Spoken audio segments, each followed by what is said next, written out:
But I'm Ross Bershaw, I'm the Executive Director of Flinders Foundation, and it's great to see so many faces here today and some new faces, as well as our long-term supporters. We've got a really interesting discussion today. One of the areas of research that's a real strength at Flinders is neuroscience, and one of the leading researchers here at Flinders, Dusan Matusica, is here to tell us all about his work, particularly in relation to pain and the use of opioids and other medications to treat pain. Dusan was appointed as a lecturer in anatomy and histology and a research associate in the Pain and Pulmonary Neurobiology Lab within the Flinders Medical Science and Technology Cluster in 2014. Dusan completed his undergraduate studies, majoring in neuroscience and biochemistry, and he's since completed his honours degree in neurophysiology. He received his PhD in neurobiology in 2008, and his primary research interest lies in understanding the cellular and molecular mechanisms of neuronal injury resulting in pain and or neurodegeneration. Today, Dusan will be talking to us about what pain is and asking why it's so difficult to remove. So I'm sure a lot of us are in that position of wanting to know the answers to those questions, so Dusan will solve all of that for us today. So please welcome Dr. Matusica.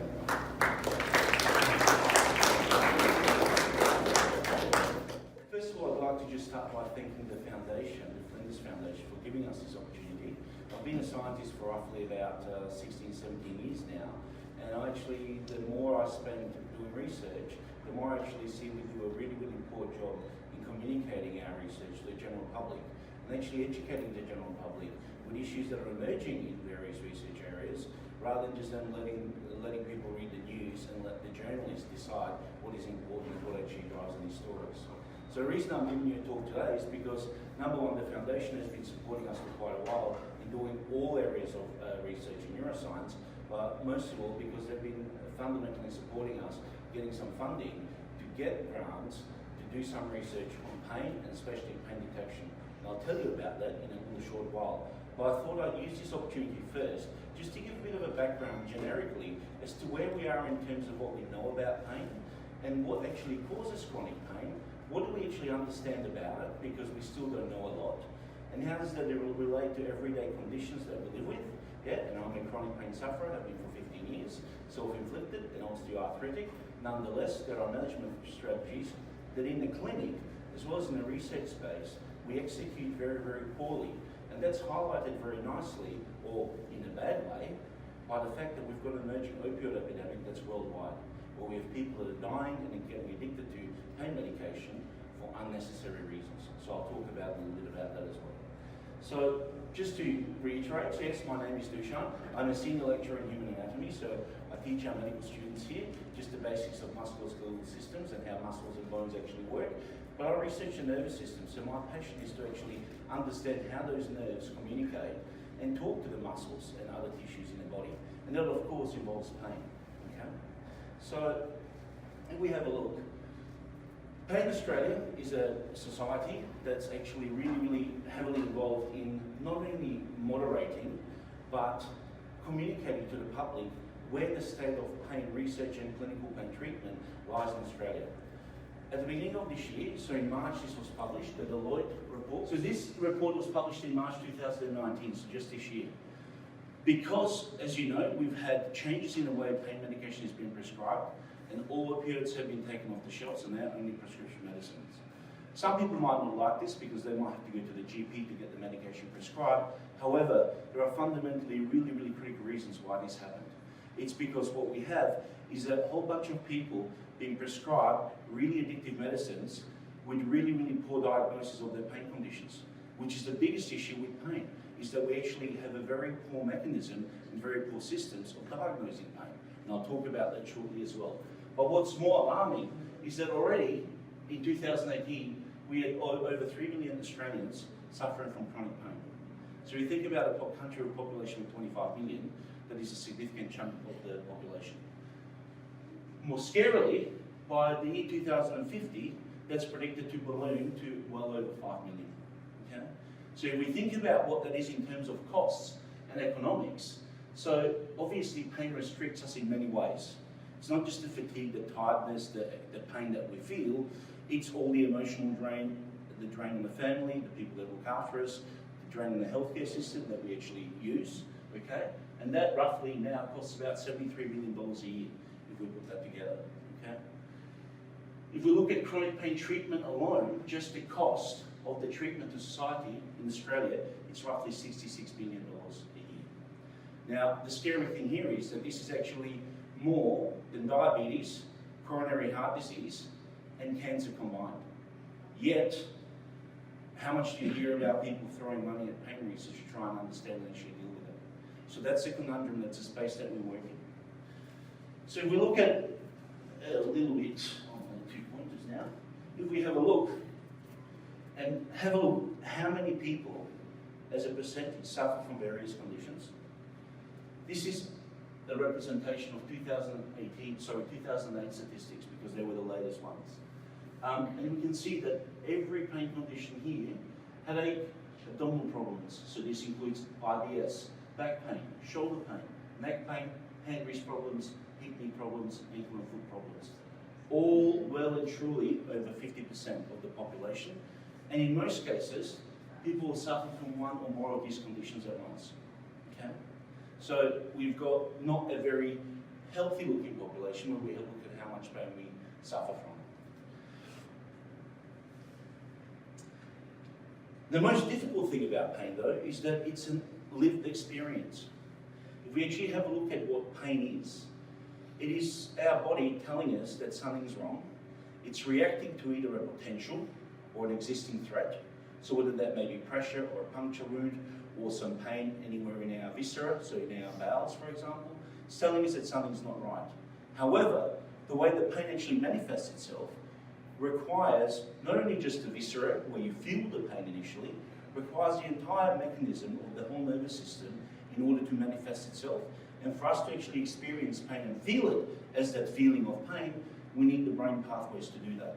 If we actually cut off the signals before they get to the brain, most of the time we don't feel pain, and this is how most of the drugs actually work to stop pain.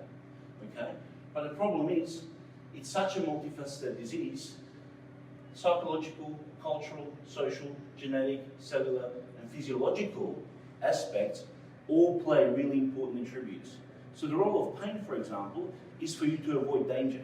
So if you actually burn yourself on the hot plate as a child, most of the time, well, we draw your hand before the pain really sets in, then the pain really sets in, then the other thing happens. Your memory will actually form to say, don't touch hot plates. Okay? And that's a protective mechanism, and that's a mechanism that pain evolved for. Okay? Unfortunately, when that mechanism goes wrong, and we get continual stimulation of our pain pathways, and we end up in a position where, for example, through long-term injury or through a very traumatic injury that's damaged some of our nervous pathways, we end up with a condition called chronic pain, where that pain persists for longer than 3 months. The medication that we're given doesn't take it away, and it really starts affecting us in the way we function on a day-to-day basis.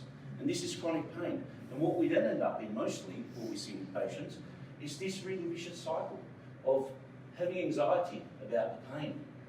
More pain because of that anxiety, because we know additional anxiety increases your pain responses. Then we've got hopelessness, absolute loss of hope that you're going to get better, which then manifests itself in things like insomnia. And this cycle just spirals and spirals, and over years you can see that a lot of chronic pain patients, for example, might develop anxiety and depression disorders, which if they had proper treatment for their conditions, might not eventuate. So this is an analogy I like, because if you talk to chronic pain patients, and I am one, or used to be one, I no longer take any medication, is that persistent pain is just the thing that we talk about and that we see. So when we sit down with our family, or, I've had this pain in my back for a long time, it hasn't gone away, that's where we leave it. Nobody ever talks about the real effects of chronic pain and how we actually really feel, how it makes us feel as human beings, what it does to our self-esteem, what it does to our self-value in terms of what we contribute to the society, and what it does to us as failing members of the family who may or may not be able to do the things that we used to be able to do. Yeah, that's all underneath that iceberg. All of this anxiety, the burning pain, the depression, the discomfort, the electrical pain that just maybe shoots down your leg for years on end. That sometimes you can block out and you can dull it out a little bit, but it never leaves you. It's just part of your being. It's an innate part of you, okay? And this is why chronic pain is by large escaped real diligence in terms of being treated in a clinic, because we just live with it. We just battle on, and we get bored to say, you know, oh, well, it's persisting too long, you can't do anything about it. You just have to live with it, you know, so you have to do the best you can. I don't think that's the case. I don't think that should be the case. So what is pain? Now, it's a very complex phenomenon, and as I said before, requires the entire nervous system in order to manifest itself as that emotional experience that we feel as pain. And when I say emotional experience, just think of people feeling broken-hearted. That still feels like pain to us. Yet it's not pain that comes from any physical harm or anything else. Yeah? So it does have a very large emotional component. But in a very, very rudimentary way, there are a number of clinical pathways that I need to highlight in order for us to actually understand what I talk about in the next part of the talk.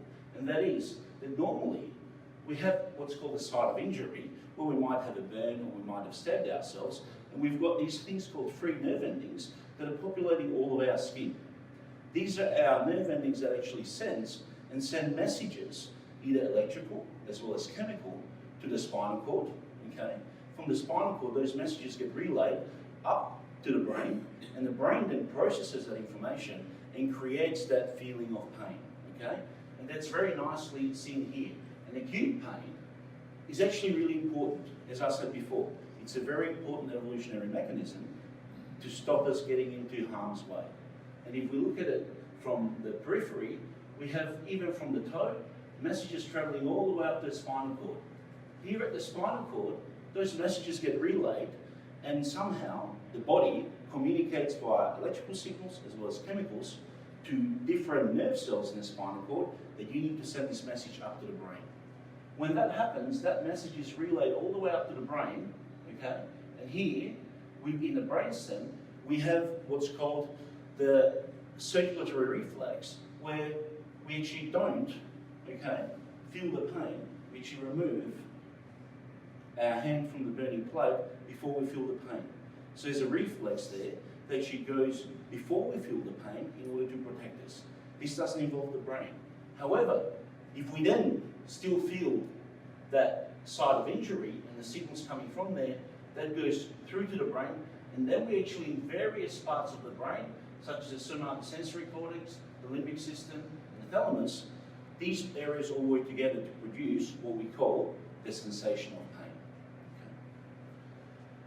Okay. And this, unfortunately, when persists and lasts for a repeated number of times, for example, we damage our nerves or parts of our body, can manifest itself from an acute situation to a chronic situation where we actually start feeling pain all the time. And how does this actually happen? So there's three main types of pathophysiology that we see in the clinic, okay? The first one here being nociceptive pain. So this is pain that's related to damage of either skin or outside tissue or internal tissues, such as our organs in our viscera, okay? And this can be due to trauma or can be inflammation. So this includes everything, including autoimmune diseases such as rheumatoid arthritis, diseases of bone, Osteo Arthritis, as well as other diseases such as gout. Okay? And this means that we actually know what's caused the damage, and we can somehow pinpoint where the pain is coming from. Then we've got what's called neuropathic pain. And this, as it states in the title, neuropathic, meaning originating from nerves that are damaged. So at some point the nerves have been damaged or they've been stimulated for a very long time by either inflammation or by some form of injury. And this pain now continually signals to the brain that you're in pain, okay? Because the nerves are damaged and the pathways that normally relay those messages are not working the way they should.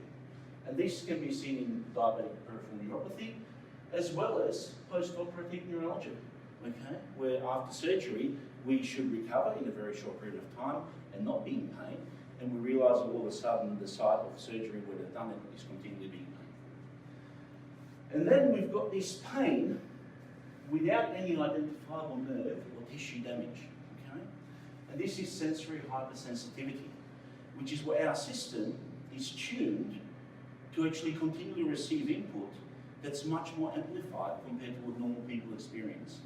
And this hypersensitivity means continually feel pain. And a really good example of this is fibromyalgia, which is an idiopathic, which means we don't know what causes it, disease, where we have hypersensitivity all over all of our bodies. Okay? And more than one type of these pains can be present in any chronic pain patient. So now you can imagine how difficult it is to actually in the clinic to identify and test and work out what type of pain the patient has, given that we have not even the most rudimentary tools to do this. And I'll talk about this shortly. So the analogy I like to use when I talk to the general public, because things get very complicated with all kinds of receptors and all kinds of chemicals and molecules that you signal. But the analogy that works for me, being a musician, is like a guitar and an amplifier. Okay? So here we all recognise a guitar, we all recognise an amplifier. And we know that if this is an electric guitar, even though it's a semi-hollow one, if it's not plugged in and the amplifier's not turned on, we strum it, we can hear the sound, and I guess the harder we strum, the slightly louder it will get. However, if we then plug it in and do the same thing and strum, leave the volume of the amplifier down, we still don't hear anything. And if we turn the volume of the amplifier up, we can get a real blast of sound that can actually be painful and hurt our eardrums. Well, the brain and the spinal cord actually act like an amplifier. So they take all the messages from the periphery here and they send it to the spinal cord. And here in the spinal cord, if things are actually going wrong, it's those nerve cells that then amplify that signal, and the nerve cells in the brain as well, that actually say, oh my God, you're in a lot of pain. Now, when you have chronic pain or hypersensitivity, that means that even things that normally wouldn't be painful are now being amplified by the spinal cord and the brain to cause you pain. Okay? And that's a condition we still cannot treat and understand very poorly.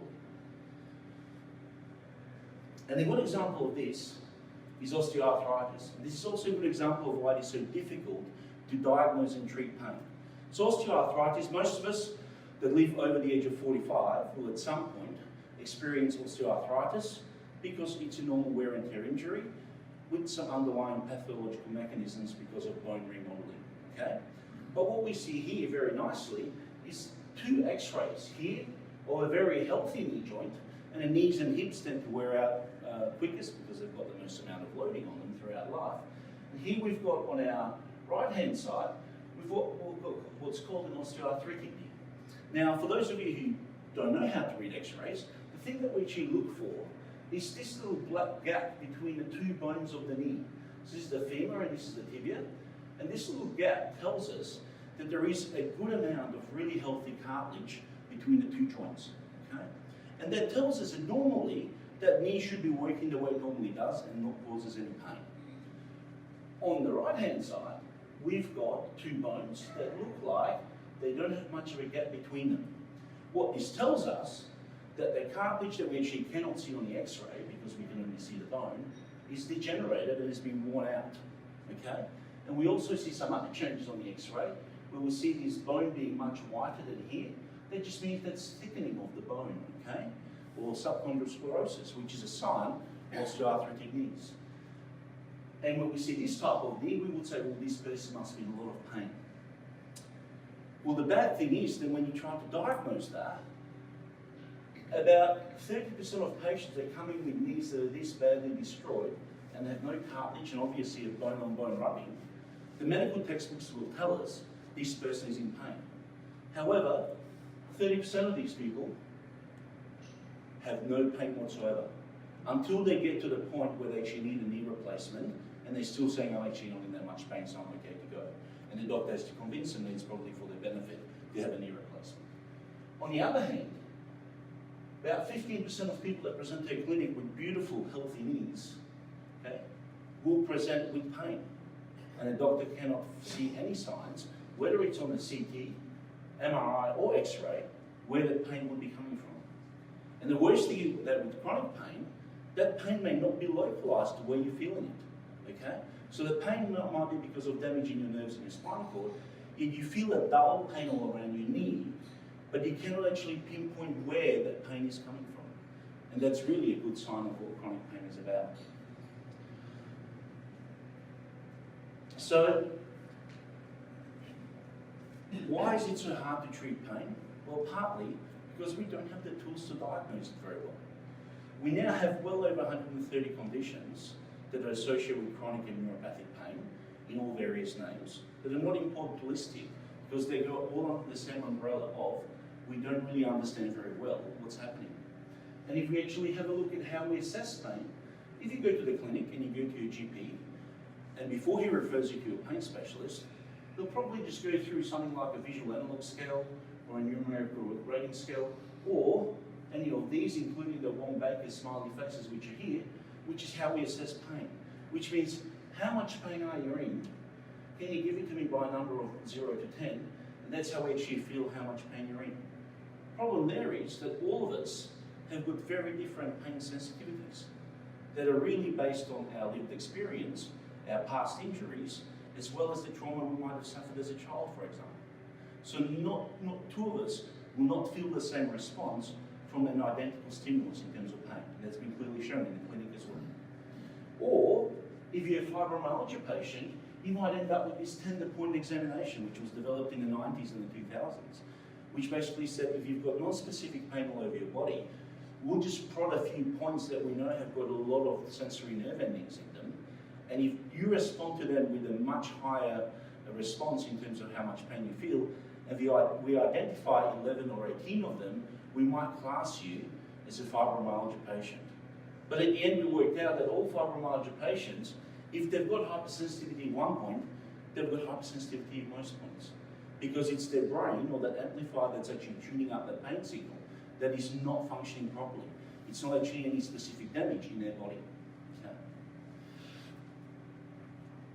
So, biggest problem that comes from a really poor diagnosis and having poor tools to actually diagnose pain is that we still treat pain with the same drugs that we treated pain with 4,000 years ago.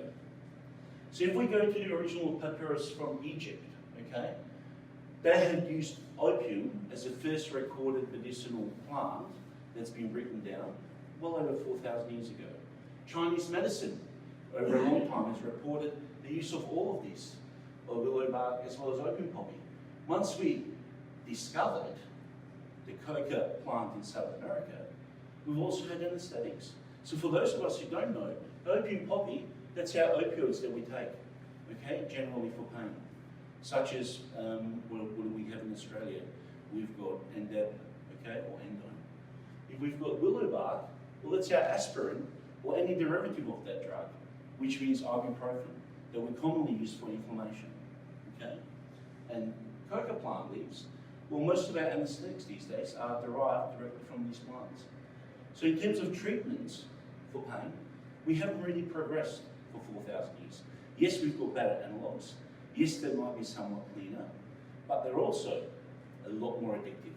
And that can be seen by the addiction rates that we're currently seeing in our chronic pain patients. And the sad thing here is that if we actually have a look how we treat other conditions, for example, diabetes, we've got analogues of insulin that are now longer lived. We're continually making progress. We look at even some of the cancer medication. Have a look at some of the medications in blood pressure regulation.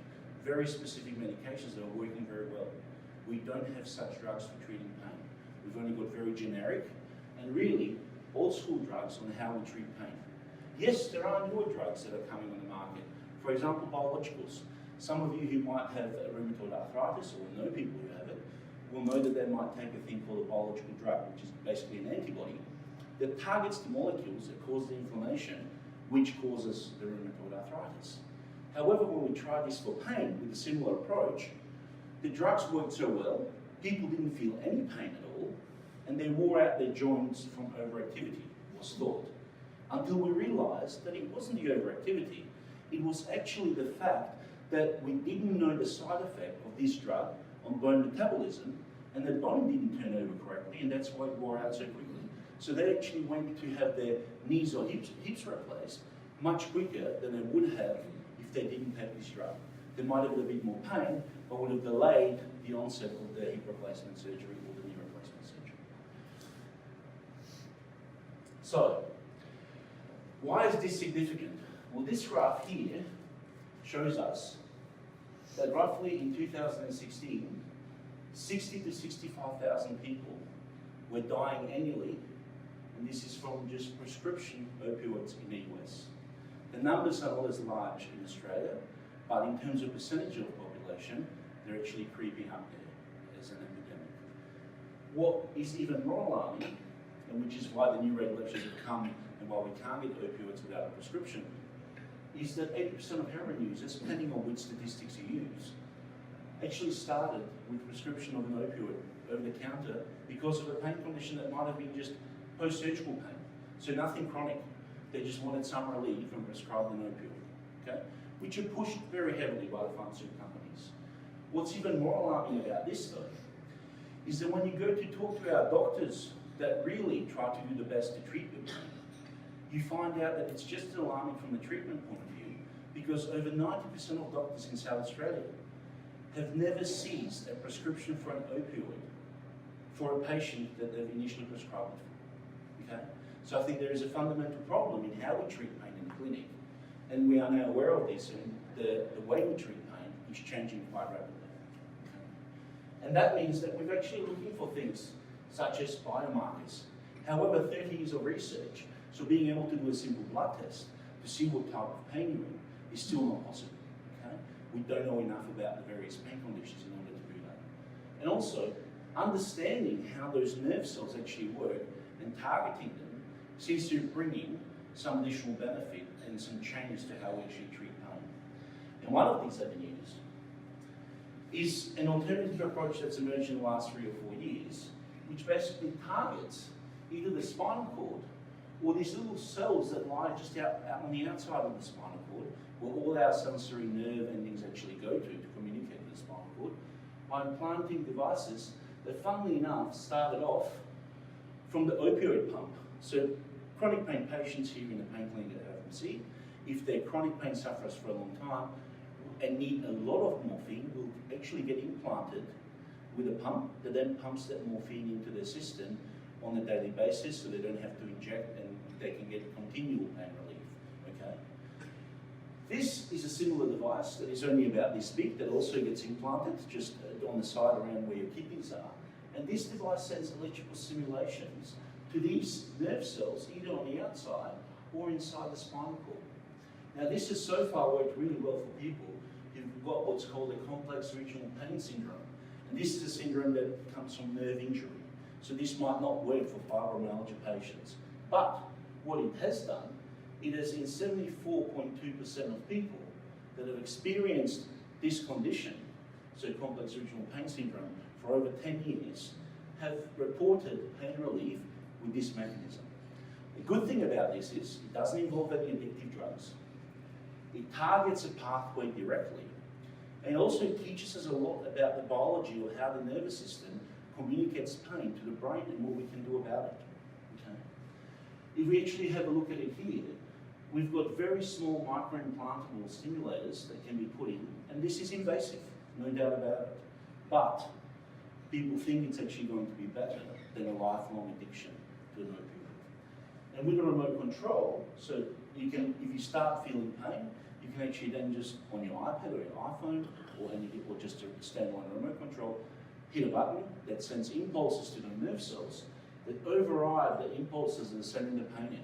And that pain message actually never gets to your brain. And that's how we think that this works.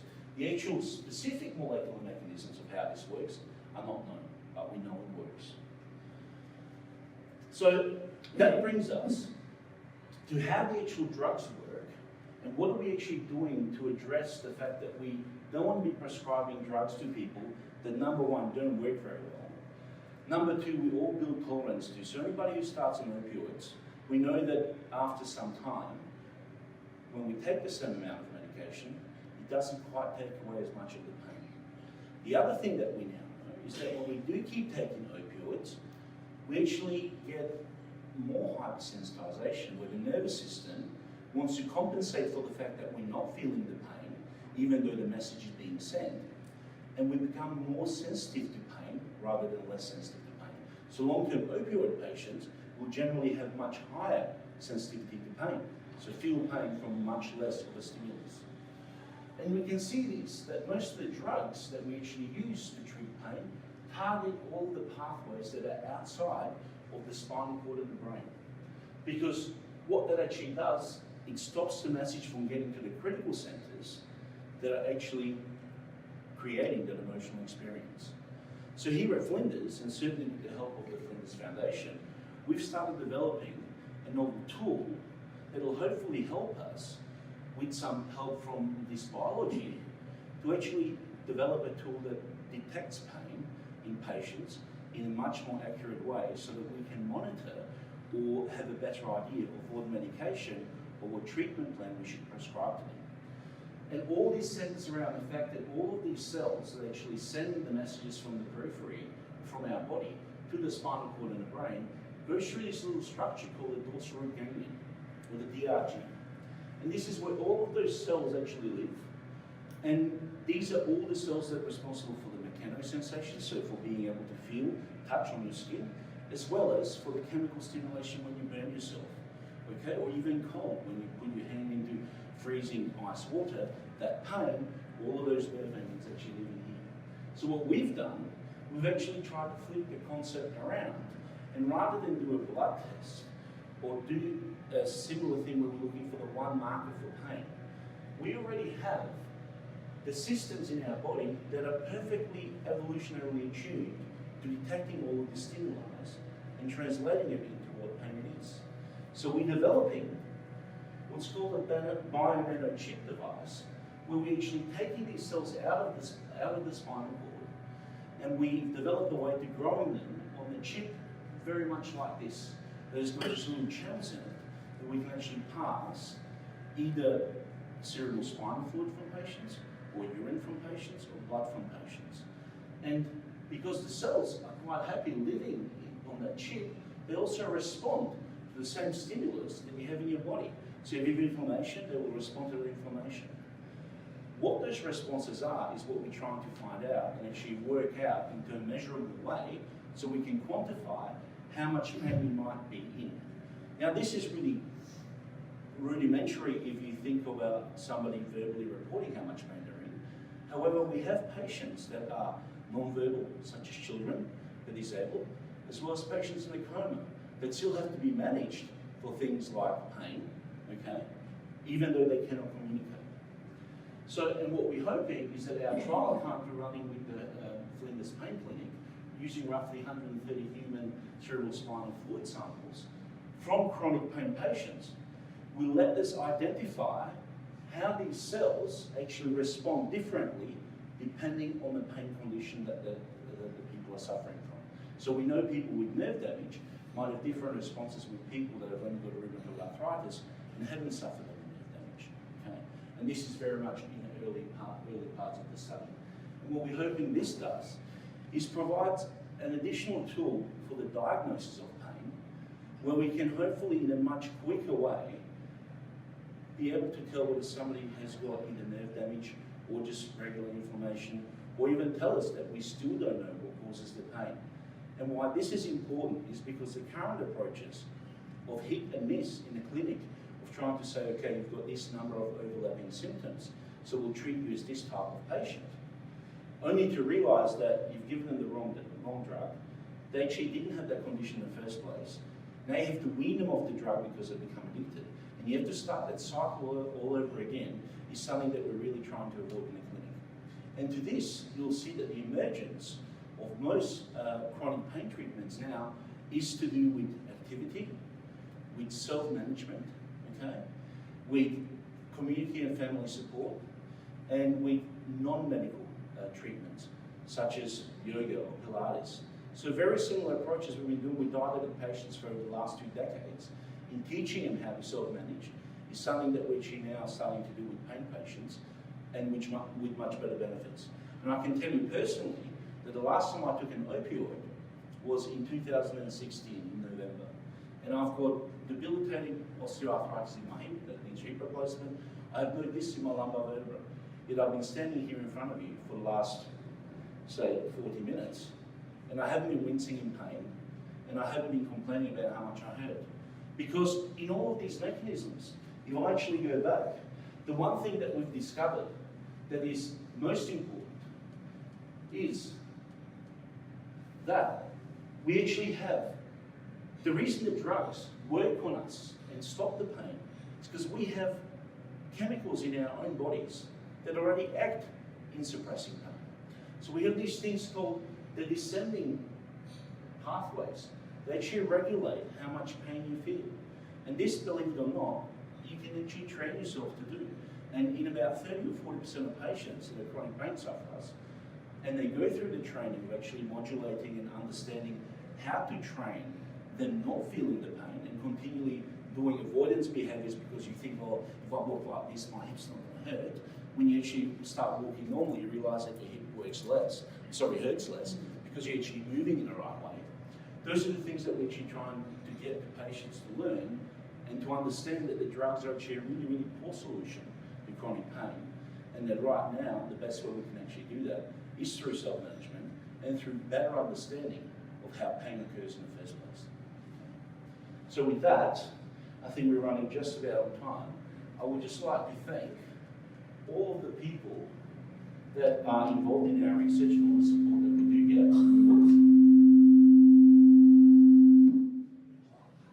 Oh, that's terrible. Sorry, I just hit. Was that you? Yeah. Which are obviously our lab members, so Professor Rainer Harperberger and all the people in our group. Of course, musculoskeletal neurology guys that work with us as well. And there's a whole array of people that really provide a great amount of support, including Flinders Microscopy, as well as some of the people up at SAMRI. Okay?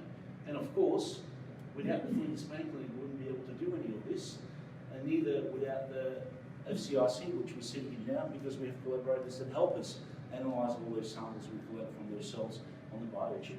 And of course, without the research funding that we get, we also wouldn't be able to do this. So I'll take any questions, and thank you very much for listening. Have you been able to find out why some people have got a high pain threshold and other people have got low pain threshold, so that the drugs work differently?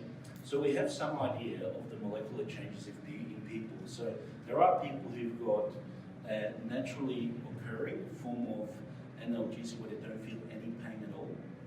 And these people actually don't survive for very long, because from being babies, they've got a mutation in one molecule called a TrkA receptor, which binds one of the critical factors that is involved in causing pain. These people actually don't ever feel pain. They cut themselves, they don't feel anything, they burn themselves. So they generally do very poorly and don't survive childhood because they just don't know how to protect themselves from any harm. Yeah?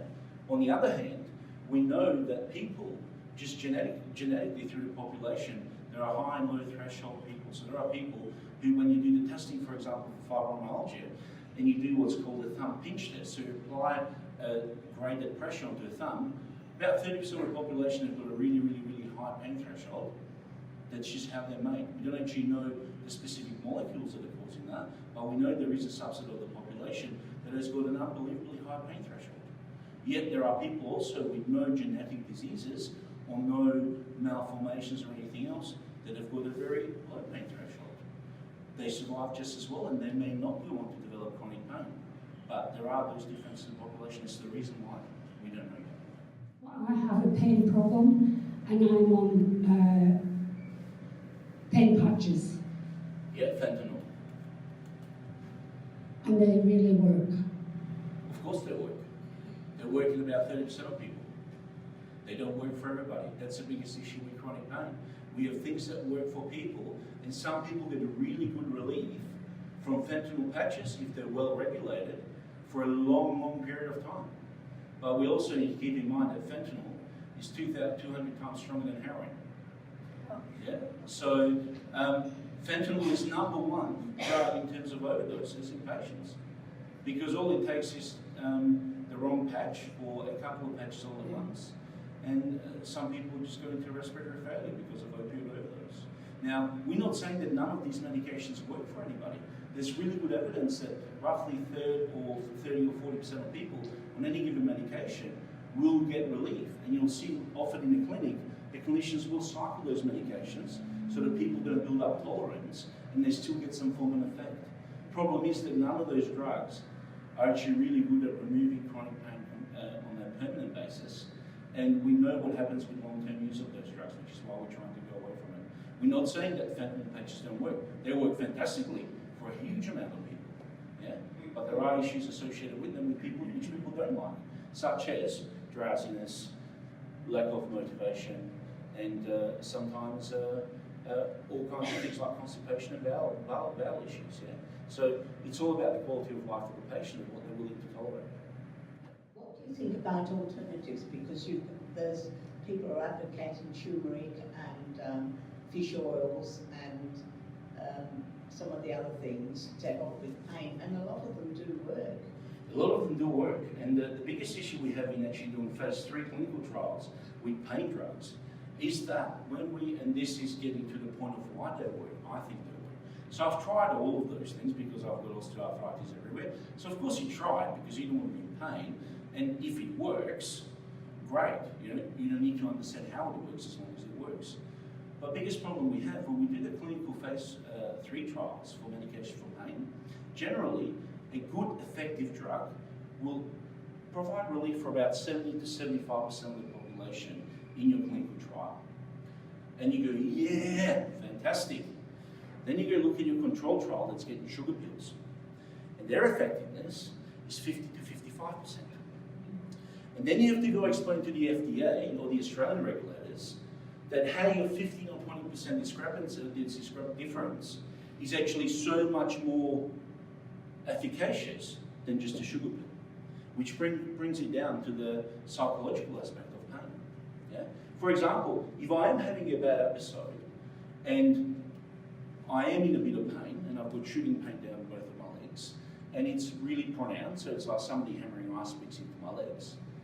If I get busy, really stressed, and have to run around and do a whole bunch of things where I don't get to think about that pain, it goes away. I don't feel it. I feel it when I then sort of relax and go, I'm glad that's done. I'm like, oh, yeah. Without taking any drugs or anything else, my system actually regulates that pain depending on where my attention goes.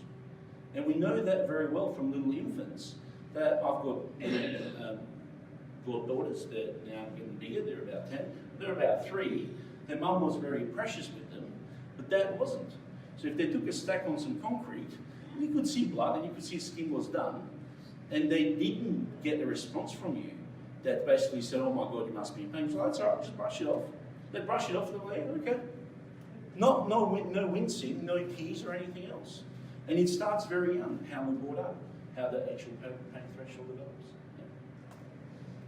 Yeah. Is meditation likely to be any help from a psychological point of view? You know what's amazing? I'm not a big fan of meditation. I've had to start doing Pilates because I can't do any sort of really impactful exercises myself. And a lot of pain patients that you talk to say the same. I actually find deep breathing, not even meditation, deep breathing takes away the pain. How that works, I have no idea. I could postulate what some of the nerve pathways might be, but I couldn't begin to tell you how that works. So yeah, look, for a lot of people, medicinal cannabis works. For a lot of cancer pain patients, medicinal cannabis that actually doesn't give them a high really removes a lot of that pain that's caused by the drugs that have been given, so chemotherapy and radiotherapy, which destroys your insides and literally kills all your nerve endings, your sensory nerve endings. So of course you're going to be in a lot of pain. You've damaged your nervous system. Medicinal cannabis works for roughly about 30 to 40% of people. So we all wire differently, and it's about being able to find what works for an individual patient, rather than saying, well, you've got this type of pain because we've asked you where it hurts. So now we'll give you something that gets you addicted and probably gives you constipation and provides you with some misery. But you'll get some short-term relief, and then we'll see if we can find another drug that doesn't work. Yeah. We just wanted to provide some feedback to you about essentially where your money goes. I think that's really important when we come here. We talk about the research, but Centre for Neuroscience is how big in terms of researchers? 36 research groups. 36 different research groups. So you've just heard a small part of it today from Dusan, but a couple more projects we supported last year through your generous support through our grant round. One is Karen Nordstrom's and the other one is Nick Spencer's research. Karen's using a seed grant to develop a virtual reality arena for hoverflies. So you might see in the parklands these flies flying around underneath the branches. Karen actually uses them in her research. There's a laboratory in the hospital where you literally walk in and there's jars of flies and you wonder what the hell is going on. But it's actually pretty complex research, isn't it? it's very complex research, and it's not about wanting to play with flies in the lab. The actual translation implications for that research are quite profound, because all of our autonomous driving technology, all of the drones that are currently being implemented into sort of our everyday lives. For example, Amazon started delivering their packages via drones just earlier this year in the US. So that technology is coming here. All of that research actually comes from insects, because they've got such complex eyes, and the way they navigate with absolute precision and accuracy in their environment provides us with the signals and knowing the pathways of how that actually occurs, and that directly translates into basically chip design for computers that then actually guide those systems and allow for those vehicles and drones to be autonomous. Yeah. It's really interesting stuff, and we might organise at some point in the future a tour of the neuroscience areas for you, so you can go and meet these researchers and see the work they do firsthand. The next piece of work is Nick Spencer's, just in the bottom right there. So Nick's work is investigating the potential of using Optogenetics to improve our understanding of how the gut works. Can you talk a little bit more about Nick? Yes, I sure can. So Nick is in also in the pain research field, but what Nick is interested in is to actually understand what it is about irritable bowel syndrome, or IBS, that number one causes us pain, because the enteric nervous system, or the nervous system of the gut, is actually very much a separate nervous system from our brain in terms of how it regulates itself and how the messages are sent. And we still understand very little about IBS. We know that some of the fecal transplant that's happening here at Flinders is working for a subset of the patients, and that's to do with the microbiome. But Nick is more interested in actually understanding the nervous pathways, so individual neurons, and how they actually contribute to chronic constipation, or the other end where you've got diarrhea suddenly, an IBS syndrome, and what actually drives those neurons to fire off sporadically without seemingly sort of any irritation. Yeah? So that's where his work is really. Thank you. Dusan, just everyone here, thank Dusan for his time today. You may have seen in the newspaper today or heard on the radio, Flinders University made a major announcement, a $1.5 billion investment in a new, will basically be a new suburb, student accommodation, a new health and medical research institute. The Tonsley train line is coming over to support that piece of work as well. And in the new Health and Medical Research Institute, neuroscience will be playing a key role. So we hope to continue supporting neuroscience, as well as some of the other areas of research excellence at Flinders, whether it be sleep, eye disease, cancer, and others. So look forward to updating you more on that. Just want to take this opportunity to update you on some other fundraising that we're doing. How many people know someone that's had a premature baby and spent some time in the neonatal unit? Is there anyone in the audience? Yep. So you can imagine how traumatic it is for those parents when they have to leave their children under the good care of staff. We're currently fundraising for remote cameras to be placed in the cots in the neonatal unit so that parents can see their baby 24/7. So that will be the focus of an appeal that we're running over May, June. We've also been sending some information out to people in the community based around a story. Jai Tatani there has been diagnosed with cancer that was almost untreatable. Our clinicians here at Flinders have been working their miracles and have had him on various trials. And luckily, Jai was able to get married not so long ago. So we're sharing Jai's story with the community and trying to get more people like you to come in and be a part of the Flinders Foundation team. We often send these packs out to people, and some of the feedback that we get is related to why you're sending me so much information. We do it for one good reason, and that it works. So we evaluate these things constantly. We're constantly testing new ways and encouraging people to support the foundation and for those funds to go into very important research and clinical care at the hospital. So we're more than happy if you wanted to talk to us about that process. Please approach any one of the members of our team about that. Reporting back on some of the adventures that we've been going on. It's not a very flattering photo of me there, but we had 80 cyclists going over to Kangaroo Island 2 weeks ago. No, last weekend, time flies. and 30 support crew. And so far the fundraising is over $300,000. So that will support cancer research projects in South Australia. It was an epic journey. It was about 400 kilometres in 3 days, where a large group got together from across the nation to participate in this. And it's the first time we've done it with Tour de Cure. Some of you may be familiar with Tour de Cure from watching programs like Sunrise, where Mark Beretta participates in a tour every year. We'll be doing this on an annual basis now, so we're looking at doing that next year in the first week of May. So if you know anyone that's keen to give it a go or even participate as a support crew, we're fortunate enough for 2 of our team members to come as support crew, and they had a great time and were able to get involved, and it was really inspirational to be part of. We've got a couple of things coming up where you can take part. Dry July is one, where we're asking people to give up the grog for the month of July and raise funds. Those funds will be going into a cancer wellness centre here at Flinders.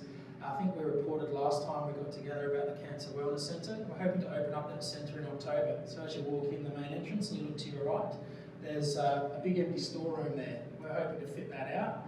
And this is about offering services to people and their families, where it's not just about eradicating the cancer, it's helping them to live well during and after cancer treatment. So that might be all kinds of support, ranging from psychological, dietary, lifestyle. Some of the things we talked about there with Dusan are around support groups and classes that people can take part in to live well during and after cancer treatment. And we look forward to that opening in October.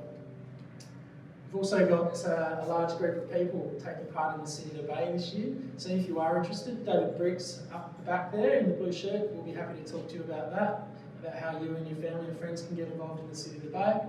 And our greatest gala event will be held on the 19th of October this year. This is the 30th anniversary of the Pink Yellow Blue Ball. We're hoping to raise about $400,000 this year at this event, and there should be more than 800 people in attendance. And all of those funds go into cancer research, prevention and care as well. So we look forward to that one. The next research forum. What we've just decided to do this year is have the forums every 3 months. I hope that formula is working well for you, but please give us your feedback. These forums are for you. We'd really love to hear your thoughts. And we had cancer in March, we've had neuroscience today, and we're going to talk about eye disease in September. So these are 3 topics that were our most popular last year, which is why we've chosen them. But again, please let us know if you've got any topics of interest, and we'd like to provide some clinicians and researchers to talk to you about them. That's it from me. Has anyone got any questions before we go? Dusan's going to stick around, so feel free to come up and have a bit of a chat. But we just can't thank you enough for your support. It's a big turnout today and braving the cold. I can see you still shivering there, Fred. Come give you a cuddle. But yeah, we just can't thank you enough for your support. We can't do what we do without you, and it means the world to us. So thanks very much.